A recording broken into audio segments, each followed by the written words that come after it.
Olá, irmãos e irmãs, segunda IPI de São Bernardo do Campo, que a graça e a paz do Senhor esteja sobre a sua vida, em nome de Jesus. Estou feliz por estar com os irmãos nesse momento. Para quem não me conhece, sou o pastor André, aqui da IPI de Rancho Alegre, e no período em que estivemos em São Paulo, nos estudos da FATIP, nós passamos algumas vezes aí pela igreja e o nosso carinho muito especial por essa comunidade de fé. Um abraço aí para o pastor Paulo, para o conselho, a Giovana que nos fez o convite para estarmos compartilhando da palavra do Senhor com os irmãos, a nossa gratidão e um abraço também da nossa igreja. Eu amo muito essa igreja, amo muito os irmãos aí, estou com saudades. Quem sabe um dia poderemos nos rever para a glória do Senhor e juntos cultuarmos ao nosso Deus. A minha gratidão de poder estar nesse momento com os irmãos compartilhando da palavra do Senhor. E eu quero ler um texto da palavra de Deus que está no Salmo 73. O Salmo 73 ele é um salmo longo, tem 28 versos. Eu não vou ler todos os versos, nós não temos tempo para isso nesse momento, mas depois os irmãos lêem todo o Salmo 73 e para os irmãos entender o que está acontecendo no coração de Asaf. Os irmãos têm meditado sobre o Salmo 106, verso 1, rendei graças ao Senhor, porque Ele é bom e a sua misericórdia dura para sempre. E eu quero aqui ler, no primeiro momento, 3 versículos do Salmo 73, para que nós possamos aprender a como ser gratos a Deus num tempo de crise, como ser grato a Deus nesse momento onde nós estamos passando por toda essa situação que os irmãos bem conhecem. Mas diz assim o texto: com efeito, Deus é bom para com Israel, para com os de coração limpo. Quanto a mim, porém quase me resvalaram os pés, pouco faltou para que se desviassem os meus passos, pois eu invejava os arrogantes ao ver a prosperidade dos perversos. Esse salmo é um dos meus preferidos da palavra do Senhor, porque ele demonstra bastante a nossa humanidade, ele demonstra aquilo que nós sentimos diante das adversidades da vida. O coração de Asaf entende que Deus é bom e como até uma ação de graça a Deus, ele abre esse salmo dizendo a isso. Mas ele coloca que quanto ao que ele está passando, os pés dele quase se resvalaram, ou seja, num termo mais contemporâneo seria eu quase me desviei, ele está dizendo. E ele diz a razão disso, porque ele invejava os arrogantes ao ver a prosperidade dos perversos. E eu disse que eu gosto desse salmo porque ele representa um pouco da nossa humanidade. É porque de fato nós temos facilidade, irmãos e irmãs, de podermos desfocar, tirar os olhos daquilo que é eterno, daquilo que é bênção, daquilo que traz para nós benefícios, daquilo que é para nós fonte de inspiração. Mas é estranho nós tirarmos os olhos disso. A verdade é que as tribulações, as dificuldades, elas colaboram para que a gente perca o foco com muita facilidade. O salmista Asaf está dizendo que quando ele comparou a vida dele com a vida dos perversos, a vida dele com a vida dos ímpios, a vida dele com a vida daqueles que não servem ao Senhor, foi uma tarefa muito pesada de se pensar nisso, porque ele comparou, ele via que eles prosperavam e ele não. O Salmo vai dizendo que ele observava que eles tinham saúde e ele não.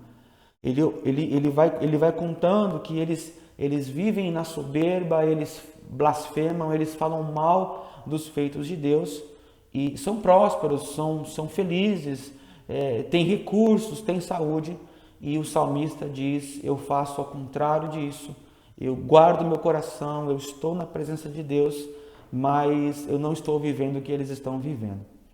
A grande da verdade é que antes de nós aprendermos, na realidade, o que precisamos para ter um coração grato, nós precisamos evitar algumas situações para que não haja ingratidão nos nossos lábios.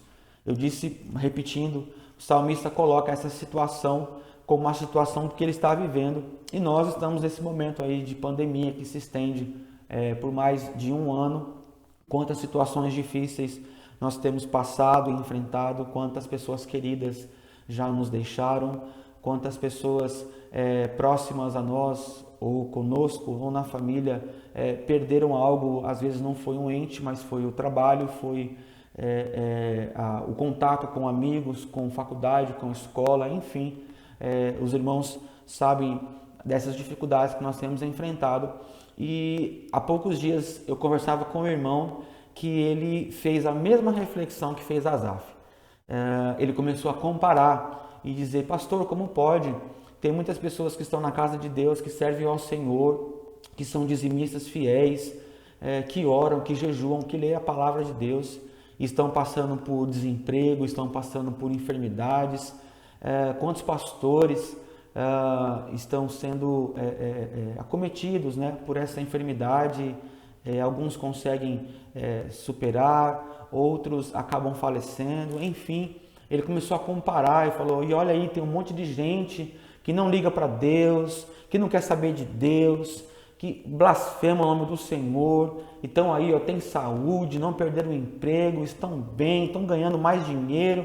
Ele me dizia: como pode isso, pastor? Como essas coisas podem acontecer? O povo de Deus não deveria passar por isso. Na realidade, ele está fazendo uma reflexão a partir daquilo que ele estava vendo, a partir das circunstâncias que ele estava passando.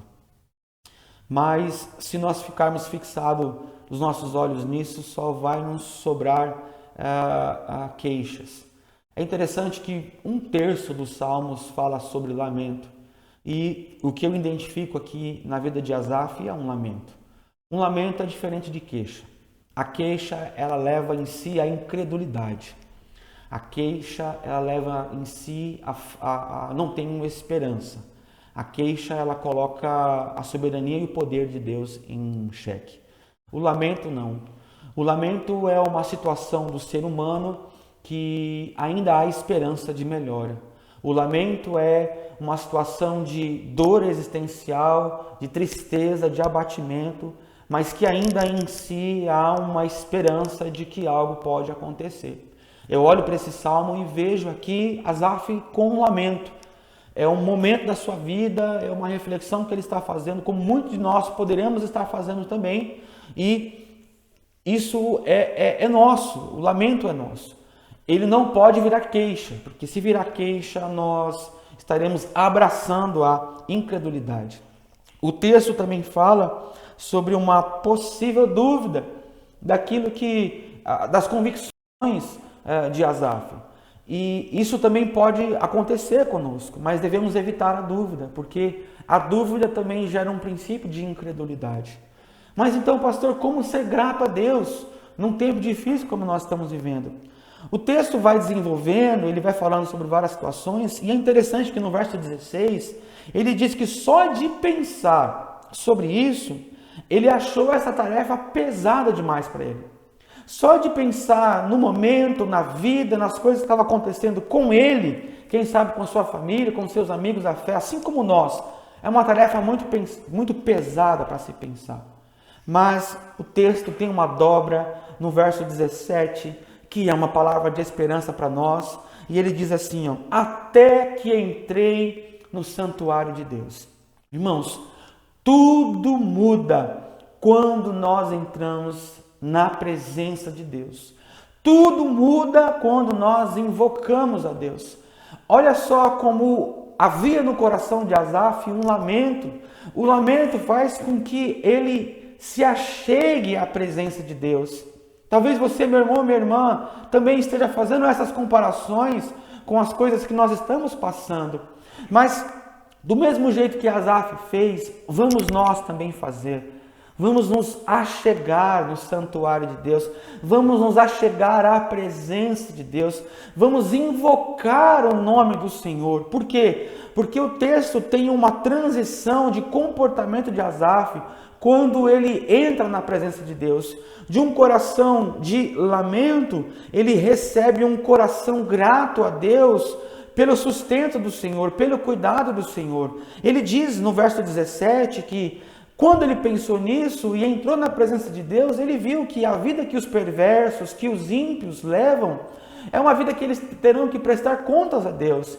Ele então para de comparar a sua vida em relação ao outro e ele começa a olhar para Deus aquilo que Deus quer para a vida dele. Me lembra do texto de Salomão em Eclesiastes, onde ele diz que tudo é vaidade debaixo do sol, vaidade de vaidade. Ele compara a vida, o trabalho e vê que não há nada de novo debaixo do sol. Essa é a verdade, não há nada de novo abaixo do sol. Se nós olharmos só o que acontece na perspectiva terrena, humana, nós vamos fazer como Asaf, os nossos pés vão quase resvalar, a gente vai chegar muito perto de se desviar. Mas, queridos, eu e você somos chamados para olhar naquilo que acontece acima do sol. Tem um Deus que criou o sol, tem um Deus que criou a terra, tem um Deus que criou o universo, e o apóstolo Paulo nos diz: vamos olhar firmemente para o autor e consumador da nossa fé.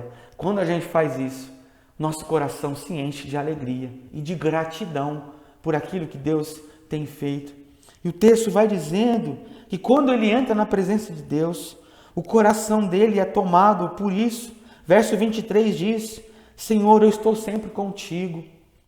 Tu me seguras pela mão direita. Olha que declaração de gratidão a Deus maravilhosa. Eu sei que as coisas não estão fáceis. Eu sei que as coisas estão difíceis. Mas é o Senhor que me segura pela mão direita. É o Senhor que me sustenta. E ele vai discorrendo uma adoração sincera a Deus. É isso que acontece conosco. Muitas vezes eu e você, irmãos, entramos na igreja com o coração apertado, angustiados, tristes, abatidos, mas nós vamos sendo tomados pela presença de Deus. E ali a gente enxerga pessoas que também têm dificuldades, mas nós estamos ali juntos, orando, clamando. Isso pode acontecer no lugar secreto também, no nosso quarto, no nosso momento com Deus. Senhor, eu estou sem força, meus pés estão para desviar, mas nós somos tomados por Deus de um jeito, irmãos e irmãs, que vem isso no nosso coração depois, vem isso nos nossos lábios depois: Senhor, Tu me segura pela mão direita, porque se o Senhor não me segurar, meus pés vão se desviar. Glória a Deus, porque é o Senhor que segura pela minha mão. E diz o texto, verso 24, Tu me guias com o Teu conselho e depois me recebe na glória. É isso, queridos, os conselhos de Deus, o amparo de Deus faz com que o nosso coração seja grato, faz com que dos nossos lábios flua palavras de gratidão. E ele diz, verso 25, quem mais tenho eu no céu? Não há outro em que eu me compraza na terra. 26, ainda que a minha carne, ainda que o meu corpo e o meu coração se desfaleçam, Deus é a fortaleza do meu coração e a minha herança para sempre. É isso que acontece conosco. Quando nós entramos na presença de Deus, nos nossos lábios vem palavra de gratidão, palavra de adoração. O lamento se transforma em gratidão a Deus. A nossa dúvida se transforma em fé, em certeza, em convicção plena. E ele diz no verso 28, quanto a mim, bom é estar junto de Deus. No Senhor Deus põe o meu refúgio para proclamar todos os seus feitos. Verso 2 ele diz, quanto a mim, os meus pés se resvalaram, faltou pouco para que eu desviasse. Mas ele encerra dizendo, Senhor, quanto a mim agora, depois de saber que o Senhor me toma pelas mãos, depois de saber que o Senhor me segura pelas mãos, depois de saber que o Senhor me guia pelos teus conselhos, e depois de saber que o Senhor é minha fortaleza, ele vai dizer, quanto a mim, só resta dizer, bom é estar junto a Deus. porque no Senhor ponho o meu refúgio para proclamar os teus feitos. Que em nome de Jesus, meu irmão e minha irmã, no seu coração haja palavras de gratidão. Pastor, não consigo. Entre na presença do Senhor. Não se compare com os outros. Se compare com você mesmo. Olhe para você e veja o quanto Deus já fez na sua vida. Se compare com as coisas que já aconteceram no passado. Olha onde Deus te colocou. Se Deus te ajudou até aqui, como dizia o reverendo Antônio Godoy de Sobrinho, Ele vai te ajudar até ali também. Rendam graças ao Senhor, porque Ele é bom. E a sua misericórdia dura para sempre. Eu quero orar por você. Senhor, muito obrigado, Deus, por esse momento de compartilhar a Tua palavra. Obrigado, Senhor, porque entendemos a nossa humanidade. Somos falhos. Muitas vezes, ó Deus, o inimigo quer fazer com que a gente seja pessoas críticas a ponto de nos queixarmos das coisas que o Senhor tem feito e de como tem feito. Mas que haja no nosso coração lamento, porque faz parte da nossa vida. Porque no lamento eu entendo que Deus é meu refúgio e fortaleza. O texto nos diz que esse homem, Senhor, entrou na Tua presença. Que nós possamos fazer isso. Ao entrar na Tua presença, receber do Senhor o amparo das Suas mãos, Seus conselhos e saber que o Senhor é nosso refúgio. Talvez irmãos e irmãs que nos acompanham nesse momento estão passando por situações assim e até se compararam, porque com o incrédulo, com o ímpio dá certo e comigo não dá. Mas nós sabemos, ó Deus, o Senhor é o nosso socorro, o Senhor é o nosso resgate e o Senhor é o nosso alvo. Que possamos viver para a glória do Senhor e que o nosso lamento se transforme em cântico de gratidão para a glória do Seu nome. Amém. Amém, meus irmãos e irmãs. Deus abençoe a vida de vocês. Foi muito bom estar com os irmãos aqui. Mais uma vez, meu abraço. Pastor Paulo, ao conselho, muito obrigado pelo convite. A todos os irmãos e irmãs da segunda IPI de São Bernardo. Meu abraço e a minha gratidão. Ore por nós, nós estaremos também orando pelos irmãos. Deus abençoe, em nome de Jesus.